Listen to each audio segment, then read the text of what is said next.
This is the 2012 Air Jordan 4 Breds. One of my all-time favorite pairs, but unfortunately, cannot wear them anymore because of the crumbling midsoles. Fast forward to 7 years later, Jordan Brand decided to bring back this classic colorway in time for its 30th anniversary.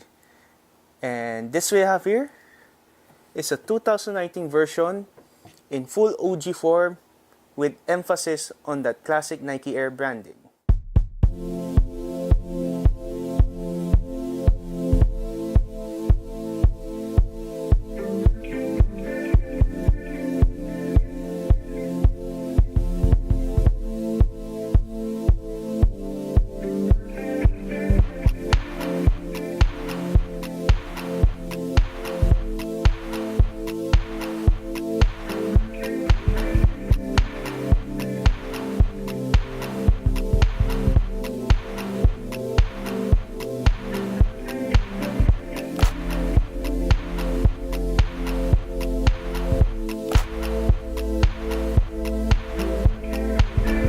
Let's talk about the 2012 model. Back then, it was kinda hard to get a pair, and I remember lining up for 3 to 4 hours at Titan just to get this. And it was kinda disappointing because at 7,500 pesos, the quality isn't really on par.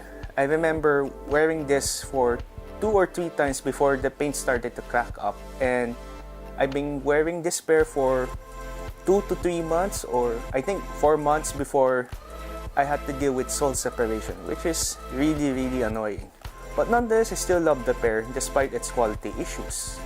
Quality issues aside, I kept on wearing this pair, doing a lot of DIY repairs just to make sure I can wear them without worrying about what will happen to them, until they started to break down, evident with the midsoles starting to crumble up and turning to very fine powder. It's been a common problem for most Air Jordan retros. That being said, because of this particular model back in 2012, Jordan Brand decided to bring out what they call the Remastered Program.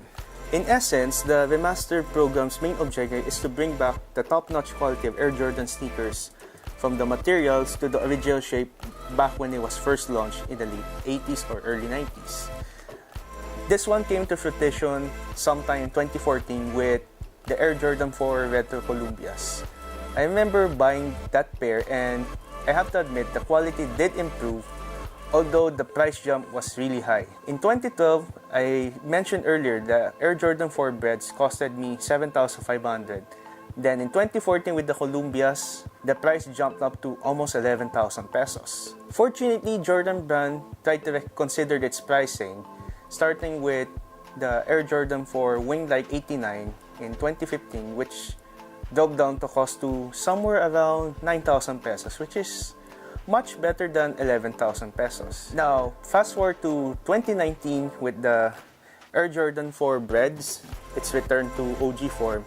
The price of this pair is roughly almost 10,000 pesos, but I didn't really mind the price hike because the quality on this is miles better than the 2012 version. Having bought the 2012 pair and the 2019 pair, I had to do a quick comparison.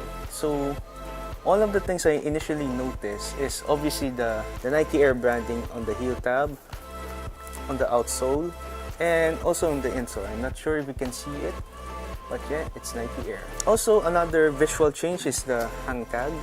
Instead of the one that you normally see on an Air Jordan 3, Nike went back to the thin plastic hand tag, which is originally the same hand tag used in the 1989 model, and also, if I'm not mistaken, for the 99 model. As for the materials, the nubuck used on the 2019 version is finer and softer compared to the 2012 version, and I do really hope that the 2019 version can last several wears, not to cause several chip markings on the upper, like here on my 2012 pair. Other differences you might probably notice is the netting here. This time in the 2019 pair, it's separated from the mesh underneath it, unlike in the 2012 pair where it's literally fused together with the mesh. For those who own the 99 pair, you would notice that the 2019 pair brought a small detail in the winglets here in the forefoot area, where you have an added plastic towards the bottom compared to the 2012. It's a small detail, to be honest, but as far as Nike is concerned, they want to bring back the original design as much as possible, and I truly appreciate it. So at almost 10,000 pesos, is the Air Jordan 4 Retro Breds worth the purchase in 2019? Well, for someone who has the 2012 pair, it's definitely worth a 7-year wait, even though it's almost 3,000 pesos more expensive. I don't really mind the price hike as long as you get better quality, better craftsmanship, and close to OG design. Now, if you want to get a pair, most likely there's still a few pairs left at Nike Park, Titan, or any shoe retailer that sold the Air Jordan 4s. Luckily enough, for 2019, Nike produced so many pairs of the Air Jordan 4 Breds that it's really impossible for you not to get a pair, compared to 7 years ago back in 2012. Speaking of Air Jordans, another pair that you might consider copying is the Air Jordan 11 Low in green snakeskin. This came out sometime Easter a few weeks back, and I'm surprised that they're sitting in shops up to now in stores like Titan. I've seen them in person and they really look good. So if the Air Jordan 4 Breds is not your cup of tea, maybe you might want to consider the Air Jordan 11 Low green snakeskin. That's it for my quick review of the Air Jordan 4 Retro Breds 2019. And before I wrap up this video, don't forget to follow Unpacked on Facebook and Instagram. And also don't forget to visit our site as well, unpacked.ph. Until the next time, guys.